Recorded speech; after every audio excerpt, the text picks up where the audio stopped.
So, now that I'm done with my smoke,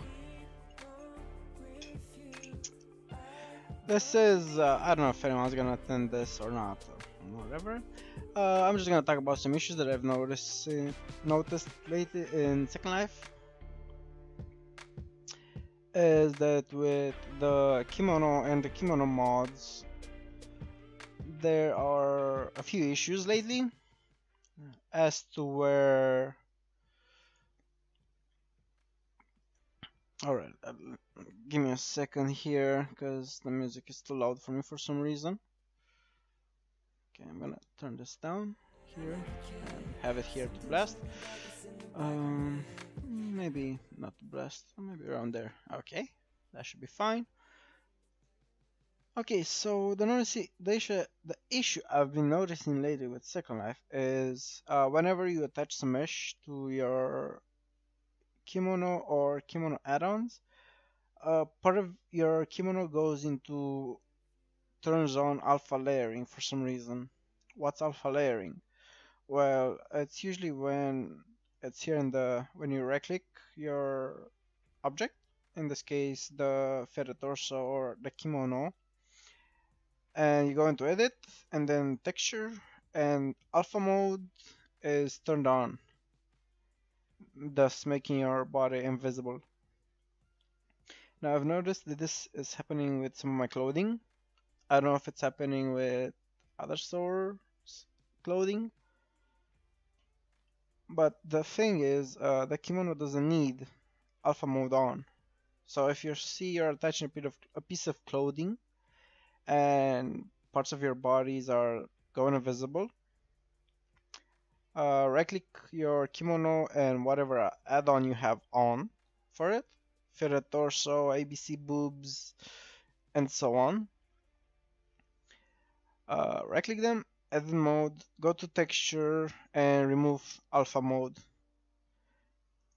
How the alpha layering system works on most mesh bodies is not by texture. These are separate mesh objects. Each piece of this that goes invisible is a mesh object in itself. It's a mesh entity. So basically, you are turning that piece from 0 transparency into 100 when you are clicking one of the pieces on the HUD, right? So that's the easy way to fix it, and I think it's pretty much the only way to fix it. But your kimono and the add-ons, they don't need to have texture alpha mode enabled on alpha blending, alpha masking, or the other one, I forgot what it was called. Uh, Immersive mask. You do not need these on your kimono. There's no point in having these turned on your kimono. It's just gonna cause issues. Your body's gonna be see-through. It's a whole, like as you can see over here with the hair. The hair has shit. The texture is not modified, so I can't edit the texture tab. So the hair has alpha blending most likely, since as you guys have already seen in the tips and tricks video, whenever you have alpha blending on, you get these weird highlights around your object, mesh, hair, whatever. And if you use alpha masking and set it up to a pretty high amount, you're gonna end up with like some weird ass like these. But I personally prefer alpha masking over alpha blending because it doesn't give those weird highlights. But I'm assuming that that's not gonna work for hair so much, depending on the hair and so on. Uh, that's one thing. Um, the other thing I've been noticing is that there have been a lot of new people coming into the game, and they don't really know a lot of the stuff in the game, like that they can set their Firestorm or Second Life viewer to move from WASD, and they get frustrated from moving to the arrows.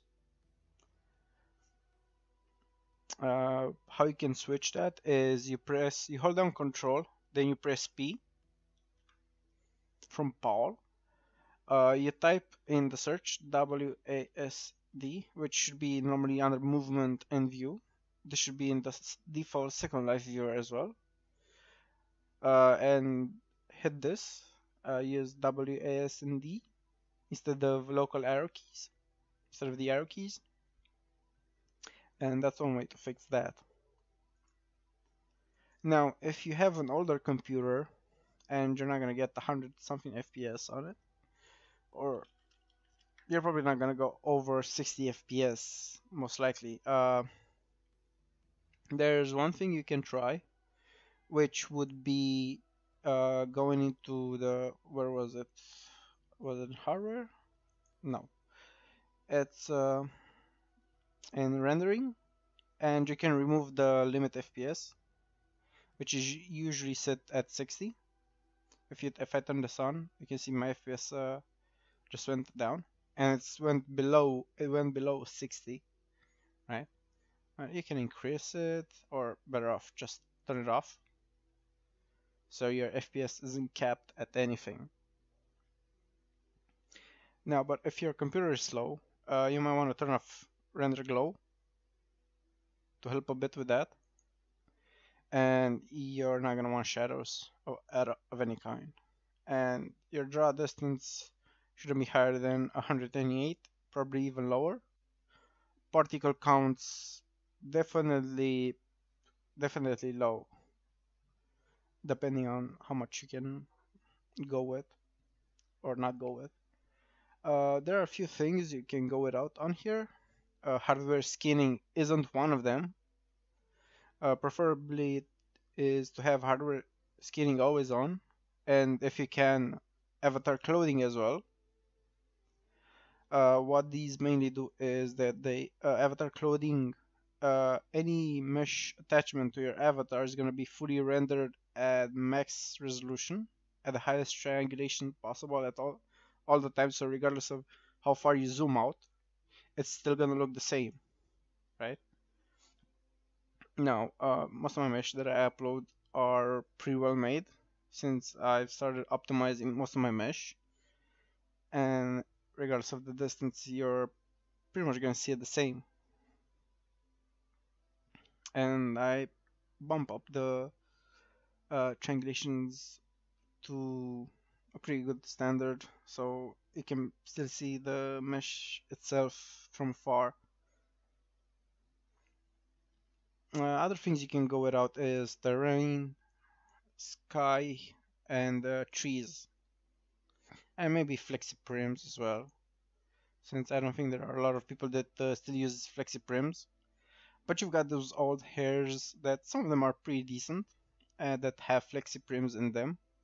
But we're in the era of mesh now, so I don't see why you would need flexi prims when you've got meshes all around you, mostly. Uh, Another thing you can go without is atmospheric shading.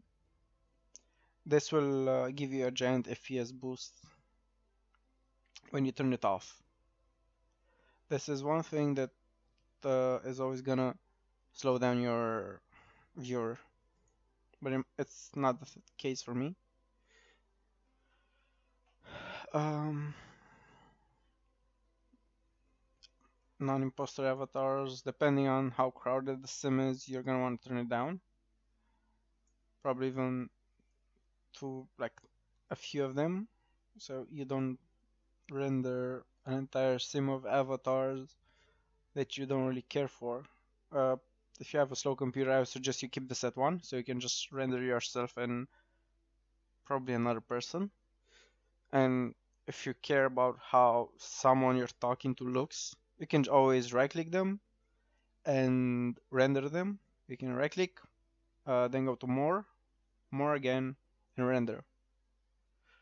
And in render you'll have, I forgot which one it was, but one of them is fully rendered this avatar, which will bypass the max non-imposter avatars. That's about it for optimizing your viewer. Getting to the commissions I usually do. If you do not know, my fee is 3,000 Linden an hour, and in this fee you can watch live on the stream as your mesh is being made, rigged, and textured.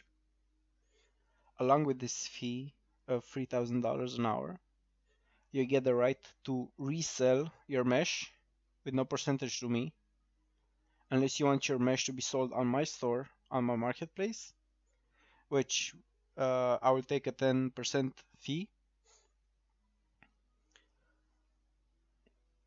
That's about it for commissions. If you're wondering that when the thing that I'm wearing now is gonna come out, probably never, since I'm making this for someone as a custom commission, and the person has not decided if they want to resell it on my store.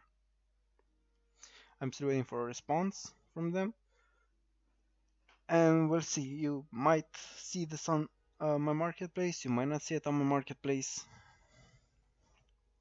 This is most of the outfit. I still gotta finish the gloves for it. I've worked previously on. I haven't worked on body parts. I've worked on fur hair. You know, those spiky things that usually poke out around the chest and the neck area, the joints of the limbs, and so on. If you're interested in hiring me to do a commission for you, I usually don't do body parts, but most of them are easy to do, so don't be scared. If you think I do not have experience, I have about 2 years of Blender so far, and as you can see from this latest model that I'm working on, piece of clothing, I'm getting fairly good at it, texturing and pretty much everything else. So yeah, that's about it for commissions. Moving on, organizing your inventory. What I would recommend is you use, if you have males and female avatars, I would suggest making a folder in the inventory tab for males and females, as I've got here. The female one mostly has hairs, clothing. In the hairs, I got them sorted by, I decided to sort stuff that I got in 2017 and stuff that I got in 2018, which is the hair that I'm wearing at the moment. Stuff that I got in 2017 is buy stuff I bought, stuff I got for free, stuff I got from Midnight Madness and things of the sort, and gifts from others, and these are things that I haven't sorted yet. Accessories and so on. Over here I have my mesh bodies. As you can see, there's quite a bit of stuff in here.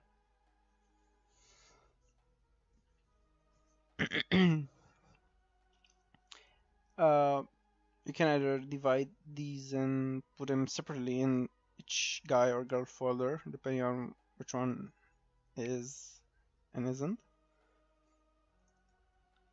Animations. fair to say that animations and dances go into animations. Body parts is where I keep a bunch of the shapes that people give me, and a lot of the shapes that I made. My objects folder is mostly moved into old, and old. I mostly like to have the objects folder clean because I upload a fairly amount of stuff, so I need to find it as fast as possible to put it on, do a cover for it, and so on. I don't want to sit here and look through the objects folder half an hour to find the thing that I just uploaded. So I like to keep this one fairly clean. Now for the received items, this is mostly stuff that I've already extracted that I haven't deleted from here. I leave them there as backups. For example, I have the Ayashi Umuri hair, right? In case I delete it from my inventory, I know I'll always have the box in the received items. So I can just do that and it's out of the way. So that doesn't really take up a lot of space. I usually empty my trash once every 4 or 5 months because by then anything that's in the trash and hasn't been restored is pretty much obsolete. It's pretty much going to be a bunch of mesh that I uploaded and it started clipping or something and I didn't want it anymore. That's about it for organizing your inventory. Oh, one more thing. If your inventory at the moment is a total mess and you want to, I don't know, start cleaning it up, I'd suggest doing this. You can either do it in two ways. You either put aside a day and you go through every folder and organize everything, or you set aside about, I don't know, half an hour for each logging that you do, and you know that you have time, and you go through folders from the top to the bottom, or from the bottom to the top. Going through each of them, like opening this, what's in here, Kuro, clothing. Okay, so let's say you want to move the clothing from here to the guys, or move the Kuro to the guys. Move the kimono to girls, since it's mostly a female body, the hourglass to girls, and so on. That's about it for organizing your inventory. By this point, I think that some of you are kind of, what is this guy? What's this video even about? Well, it's sort of a Second Life introduction on a few tips and a few things that you can do for new and for old players of the game. If you are looking to get into creating mesh, I would suggest picking up Blender since it's free and it's fairly complex enough, but simple enough to use as well. And as it's open source, you're gonna have a lot of add-ons. You pretty much have add-ons for anything you want for it. Since it's open source, a lot of people make stuff for it. Most of the stuff is free. There's a lot of good stuff that's free, but there's a lot of even greater stuff that's one-time buy and free updates for the rest of your life. For example, you can get Avastar for Blender if you're starting off. Most of the rigs on Second Life now are centered around Avastar. What is Avastar? Well, it's an add-on for Blender. Let me open up my Blender here. This is Avastar. You're basically gonna get a archive file, and how you're gonna install this is you go to user preferences, add-on, install from file, and you go where you saved the file, you double click it, and you're gonna get this window unmarked, right? And you want to mark it, save settings, and there you go. You've installed Avstar. This tab should appear here. You got your basics here. You can upload rigs if you want, which is basically, I think this only adds the armature. Most of the bodies provide their own rigs, which would make your rigging extremely easy when it comes to weight paints and stuff, since you're gonna just transfer the weights of the mesh body onto your clothing or whatever you're making for that body if you want to rig it something for it. And then you're gonna test it out, see where you have some clipping. What I would recommend you do for testing is you sign up for your account to be copied over to the beta grid on Second Life. You can Google this, it's the first link. You have instructions there on how to apply for this. It's very easy. Why I'm suggesting the beta grid.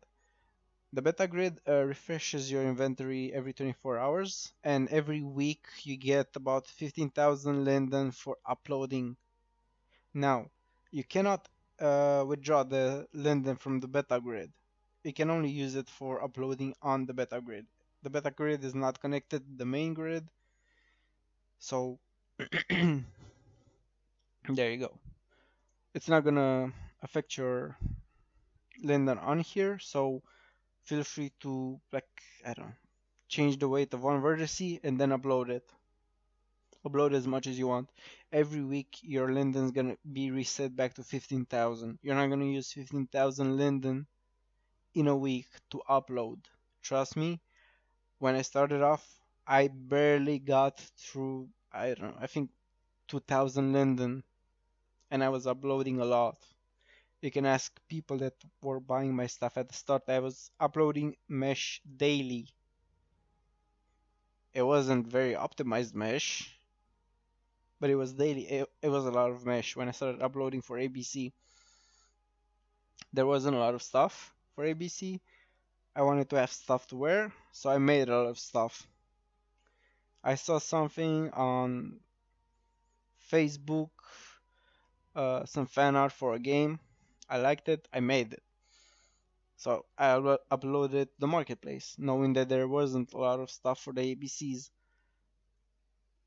And I was kind of flooding the market, I admit it. But getting back to topic, you want Avastar. Why do you want Avastar? Well, I mainly use it to see if my mesh complexity is beyond what Second Life allows to be uploaded to it, which is 21,000 something triangulations. Now you can bypass this, and in a way, you can split your mesh into pieces of 21,000. This way you can upload outfits that are beyond that. Now what I recommend is, if you're gonna do that, try making all your mesh pieces onto one texture. Why is this? That 21,000 is there for a reason. So you don't upload something so complex that it's gonna crash your client from the calculations it needs to do. You can basically, so for example, you can upload in Second Life something that's, I don't know, about 9 trillion triangulations, but you have to cut this into so many pieces that by the time you would be finished, you would probably be wasting a lot of money on buying linden to upload it. That is not worth it, regardless of what you had in mind. It's not worth it for griefing. It's not worth it for griefing, for trolling, or anything of the sort. Wasting a lot of money on uploading something extremely complex, not worth it. I would suggest you sit under 16,000 with a full outfit with as many details as you want. So if you go over 16,000 triangulations, you need to cut down on your mesh and your complexity on it. Um, and putting everything on one texture map is gonna help your mesh load in faster. If you do not know what mesh optimization is basically you make uh, your mesh as complex as you want, and afterwards you use the magnet with faces. Let me show you an example. You got magnet and you got faces. Basically, let me add the cube here, move it to 0, 0, move it up. So let's say this is an extremely complex model, right? What you would basically do, you would add a plane, right? And then you would want to delete this, this, and this. You would have this one, right? And you would give this one a modifier of shrink wrap, attach it to the really complex model, and this would be on there on your complex model, right? So you would go extruding and extruding along the face of the really complex model, trying to keep in the details as much as possible, and basically making the typology and or geometry, whichever you prefer, simpler than the really complex model. Now, not to say that the complex model won't be useful, since the complex model has so many details on it. You can use it to bake the texture and then use your texture on the the optimized version of it, which would make your not so great looking and mesh load in really fast and not kill your computer or someone else who has really shitty computer, or kill them. Regardless if you have I don't know, Sapphire 360 or something like that GPU, or you have a 180 Ti, if complex mesh, if you're looking at too much complexity, your graphics card is gonna calculate that. And if your mesh has a lot of textures on it, you're also gonna have your graphics card is also gonna have to calculate that as well. So calculating, and keep in mind you've also got scripts, you've also got other people around you. So the more optimized your mesh is, the better off you are as well.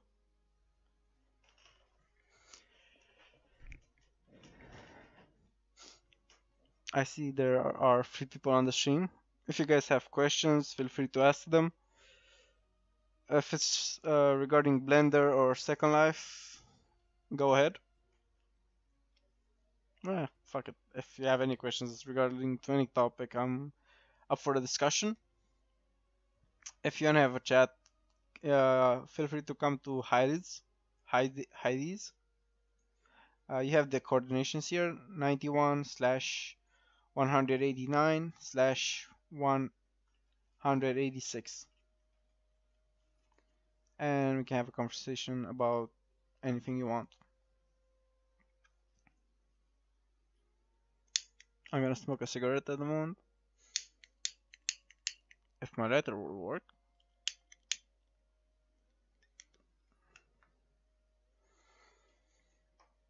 I'm gonna cut the video off here. I hope this helps you guys.